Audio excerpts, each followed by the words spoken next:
प्यारे बच्चों, this is Ruchika Saini, आपकी व्यष्टि शास्त्र की अध्यापिका। आज हम क्लास 12 का इकोनॉमिक्स में चैप्टर 2 एमसीक्यूज करने जा रहे हैं। तो चलिए, जिसकी हस्ती जिंदा है उसकी मस्ती जिंदा है। तो शुरुआत करते हैं हमारे आईसी वक्र की। आईसी वक्र क्या दर्शाता है? तो बच्चा लोग, यहाँ पे ऑप्शन है आय, समान, संतुष्टि, लागत या फिर लाभ।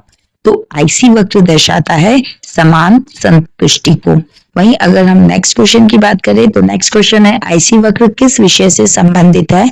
तो आईसी है सूक्ष्म अर्थशास्त्र से, क्योंकि जब हम एक व्यक्ति के संतुष्टि का अध्ययन करते हैं, उसके एक संतुष्टि बंडल का अध्ययन करते हैं, तो हम एक ही व्यक्ति को लेते हैं और एक व्यक्ति को जहाँ पे हम लेते हैं वहां पे हमारी कौन सी अर्थशास्त्र आ जाती है? सूक्ष्म अर्थशास्त्र, या फिर हम बोले तो व्यष्टि अर्थशास्त्र आ जाती है।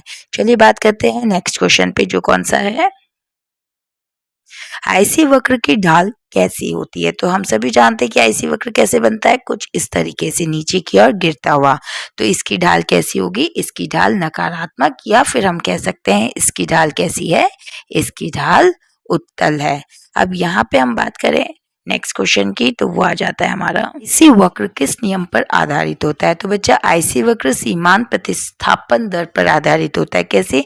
जब भी आईसी वक्र की ढाल देखो नकारात्मक होगी तो जाहिर सी बात है कि यहाँ पे अगर हम कोई वस्तु ले रहे हैं, मान के चलिए हम 10 यूनिट ले रहे हैं और इसी दूसरी वस्तु की भी हम 20 यूनिट ले रहे हैं।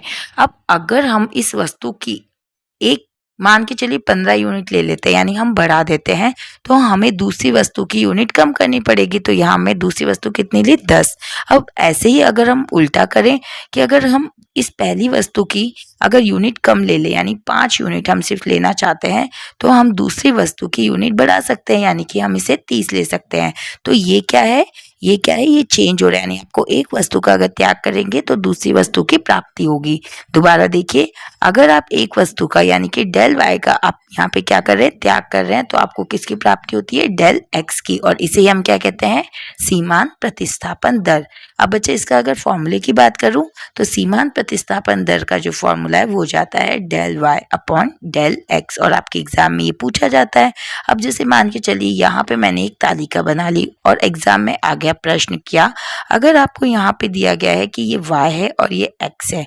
अब यहाँ y 2 है, यहाँ पे 8 है, और यहाँ पे 1 है x, और यहाँ पे मान के चलिए 5x है। तो बताइए प्रतिस्थापन की दर क्या होगी? तो अगर हम बात करें कि पहले तो 1 से ऊपर कुछ चेंजेस नहीं है, 2 से ऊपर कुछ चेंजेस नहीं है, तो यहाँ पे तो सीमांत प्रतिस्थापन की दर कुछ नहीं होगी। लेकिन जैसे ही हम नेक्स्ट में बात करें तो 5 और 1 का डिफरेंस कितना हो जाता है? 4 का। तो हम पहले किसे लेंगे? y को लेंगे। तो हमारे जो फॉर्मूला है उसके अकॉर्डिंग अगर हम y को लें तो देखो 1 और 2 में कितना चेंजेस हो गया? 6 का। तो हम यहाँ 6 लिख सकते हैं। और 5 और 1 में कितना चेंजेस हो रहा है? 5 और 1 में 4 का चेंजेस हो रहा है। तो हमारी यहाँ पे MRS कितनी आ गई? इसे हम और कैंसिल कर सकते हैं। 2 2 4, 2 3 6, तो हमारी MRS आ जाती है 3:2। तो इस तरीके से आपको प्रैक्टिकल भी सॉल्व करना आ गया है। तो चलिए आगे बढ़ते हैं। आईसी वक्र एक दूसरे को क्यों नहीं काटते? क्योंकि आय बदलती है, कीमत बदलती है, संतुष्टि में विरोधाभास होगा, या उत्पादन कम होता है तो संतुष्टि में विरोधाभास होगा। हमने देखा है कि आईसी वक्र की विशेषता ये है कि ये हमारा आईसी वक्र है और ये क्या होता है? उच्च संतुष्टि को प्रदान कर रहा है। लेकिन वहीं अगर हम कहते हैं कि दूसरा आईसी वक्र इसे काट देता है, तो यहाँ पे क्या होगा? ये जो आईसी वक्र है ये क्या है? पूर्ण संतुष्टि को नहीं दर्शा रहा, इसलिए इसे हम क्या कह देते हैं कि इस वजह से संतुष्टि में क्या हो रहा है? विरोधाभास होगा। इसी वजह से आईसी वक्र एक दूसरे को नहीं काटते हैं। आइए बात करें आगे। आईसी वक्र हमेशा होता है, तो देखो आईसी वक्र कैसे होता है? हमेशा नीचे की ओर होता है, यानी कि कैसा होगा? ऋणात्मक होगा। कैसा होगा? ऋणात्मक होगा। अगर यकीन नहीं है तो जरा ग्राफ में देखिए, आईसी वक्र कैसा है? ऋणात्मक है, नीचे की ओर है, और हम कह सकते हैं कि उत्तल आकृति में है। आगे बढ़ते हैं।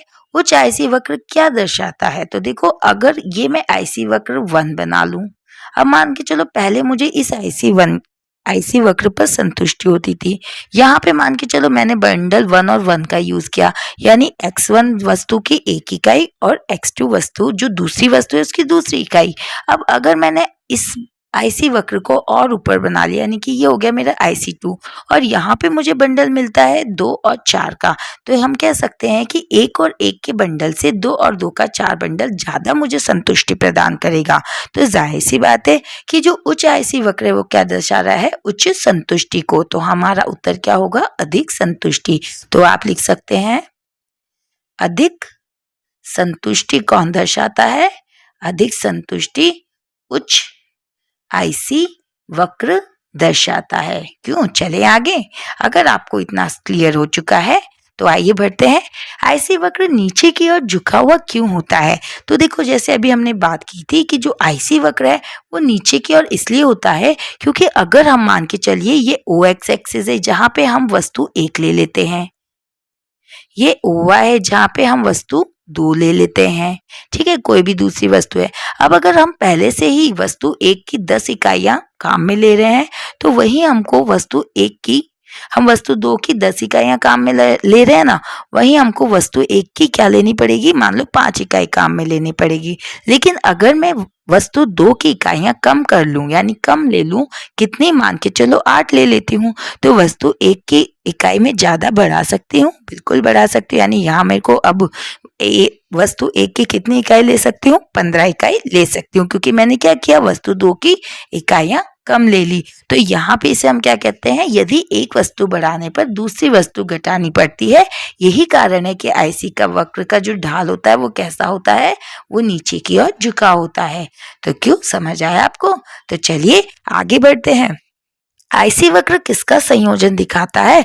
तो बेटा, आईसी वक्र वस्तुओं का संयोजन दिखाता है, यानी जितने भी बंडल्स का आप यूज कर रहे हैं। अच्छा, ये तो हो गई x1 वस्तु और ये हो गई कोई x2 वस्तु। यहाँ पे 2 वस्तु है जिसका तुम्हें प्रयोग करना है। जैसे मान लो एक डेयरी मिल्क चॉकलेट है और दूसरा 5 स्टार की चॉकलेट है, तुम्हें दोनों कंज्यूम करना है। तो यहाँ पे अगर मैं बंडल बनाऊं कि 2 तो मैंने डेयरी मिल्क की चॉकलेट खाई और 5 मैंने कितनी ली, 5 स्टार चॉकलेट्स ले ली। वहीं अगर मैं बात करूं कि एक मैंने डेयरी मिल्क की चॉकलेट खाई और वहीं मैंने कुछ भी 5 स्टार की चॉकलेट नहीं खाई, तो ये सब क्या हो गए, ये हमारी वस्तु के संयोजन हो गए, जिसे हम क्या कहते हैं, जिसे हम बंडल भी कहते हैं। प्यारे बच्चों, आपको ये बहुत अच्छे से समझ आ चुका होगा, और अगर समझ आया तो प्लीज लाइक कीजिए और सब्सक्राइब कीजिए, और ऐसे ही कुछ टॉपिक्स अगर आपको चाहिए तो कमेंट सेक्शन में लिख के भेजिए। और अभी तक यही, तब तक के लिए धन्यवाद।